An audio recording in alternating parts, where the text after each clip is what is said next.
Hi guys, welcome to this video. It's your boy Kunle Hologon. So we want to start by saying a massive congratulations to Dr. Ngozi Okonjo-Iweala. She has now been elected as the new Director General of the World Trade Organization. Listen to her in this video. Very proud to be the first African. I'm proud to be the first woman. But I always tell people that the important thing is to have the competence to deliver the results. In other words, if you're the first woman and the first African and you can't deliver, that doesn't help. So I'm focusing on delivery. I'm focusing on getting results. And I want to make sure that people remember my continent producing the first leader of the WTO that made a difference. I believe the WTO can contribute so much more to helping solve the pandemic. This is what the world is facing right now. And so a very top priority for me would be to make sure that prior to the very important ministerial conference, whose date is yet to be decided, but maybe at the end of the year, that we come to some solutions as to how the WTO can help make vaccines, therapeutics, and diagnostics accessible in an equitable and affordable fashion to all countries, particularly to poor countries. Because right now we are lacking equitable access. Vaccine nationalism at this time just will not pay. So she is now the 7th elected Director General of the World Trade Organization, and she is the first African and she is the first woman to ever take this office. We say a massive congratulations to her. We wish her the very best in her tenure. Moving on to Nigeria, just last Wednesday, early hours around 3 a.m., gunmen, bandits stormed a government school in Niger State, in northern part of Nigeria, kidnapping a number of boys in their school and also a number of people. About 42 people were reported missing. Listen to some of those in this video. At the hospital in Kagara, doctors and nurses treat wounded students and teachers. And at the Kagara Science College, concerned parents gather for news. Elsewhere in town, security stepped up, just as the state government ordered the closure of schools in those areas prone to attacks. Schools are increasingly targeted as they offer an opportunity to take many students hostage. So this is really sad. So Nigerian Minister of Defense has been speaking since then. Well, is it the responsibility of the military alone? It's the responsibility of everybody to keep alert and find safety when necessary. But we shouldn't be cowards. At times, the banditry will only come with about 3 rounds of ammunition. When they fire shot, everybody runs. In our younger days, we stand to fight any aggression coming to us.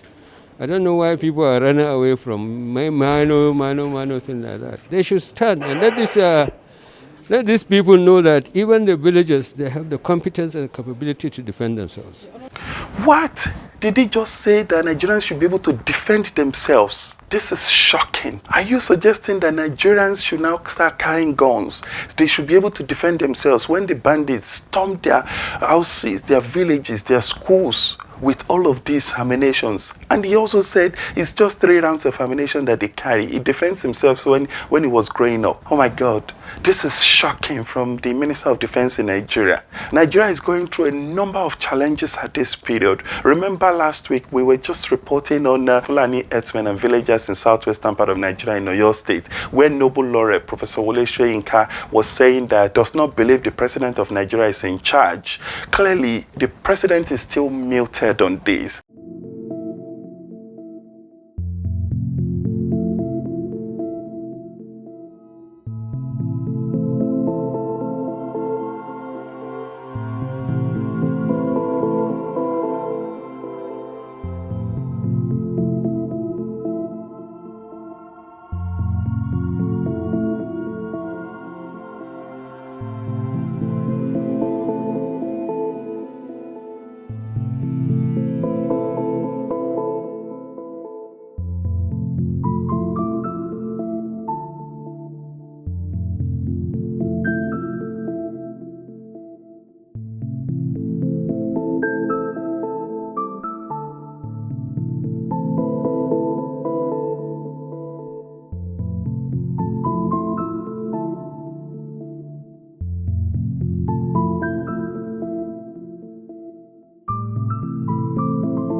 series of kidnappings, series of violence, series of killings in Nigeria, but the president has not altered a word.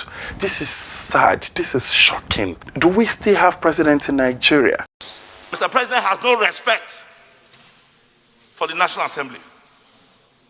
We must hate, and that's the painful part. Our resolutions don't mean anything. Our bills that are passed are not assented to. The more you say it, the more annoying it is to the president. He will never change them. Therefore, Mr. President, please, I want us to have a cursory look at Section 143. Section 143 is not about removal of Mr. President. Is Mr. President waiting for us to bring a formal motion to the floor of this House to say we've passed a vote of no confidence? Is that what they are waiting for? We should sit down within ourselves and say it as it is and take appropriate actions. Mr. President, if you have any problem with that, allow the Senate to do it. We understand your position. You're in a difficult position. But let me tell you, Mr. President, God will ask you. Wallahi. We must call the attention of our president. We voted for him. Nigerians voted for him to the fact that we are consistently, as a government, failing in our responsibility under Section 14(2)(b). There should be a specific resolution in that one. It's a constitution. All of us here, just like our colleague earlier today, swore to uphold the Constitution. The presidency is not an award. It's a call to duty. And when you call a man to duty, he must be dutiful enough to know when the buck stops on his table. And right now, Mr. President, the buck, as far as security is concerned, stops squarely on the table of Mr. President. This government has failed all of us. There is no doubt about that.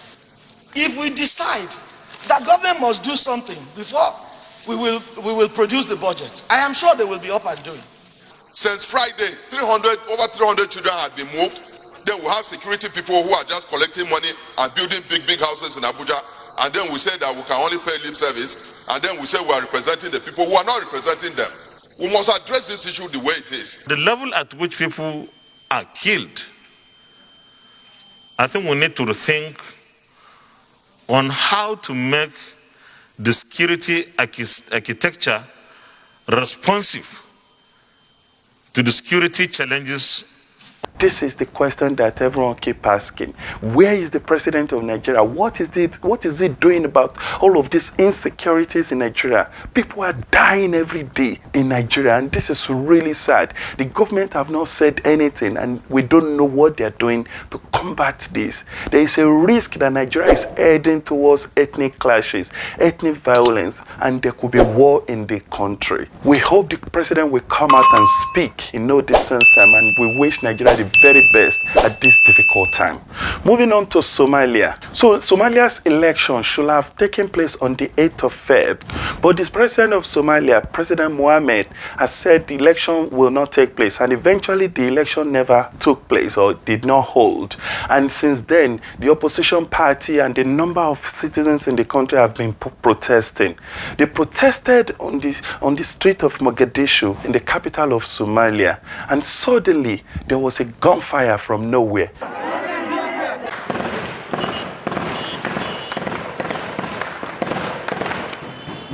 So this is really, really dangerous. We understand that there's been so many people saying the government security forces are responsible for this gunfire. Some people have also said it's the Al-Shabaab, the militant in Somalia, that shot. It is still unclear. We hope that the Somalian government will look into this and they will bring peace into the country. We wish the Somalians the very best at this difficult time.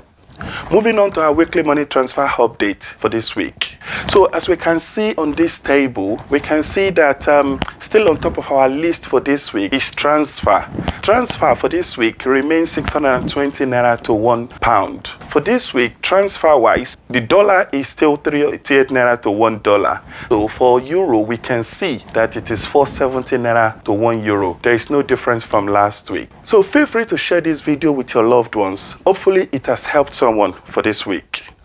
So moving on to our inspirational quote for this week. A journey of 1,000 miles starts with just one step.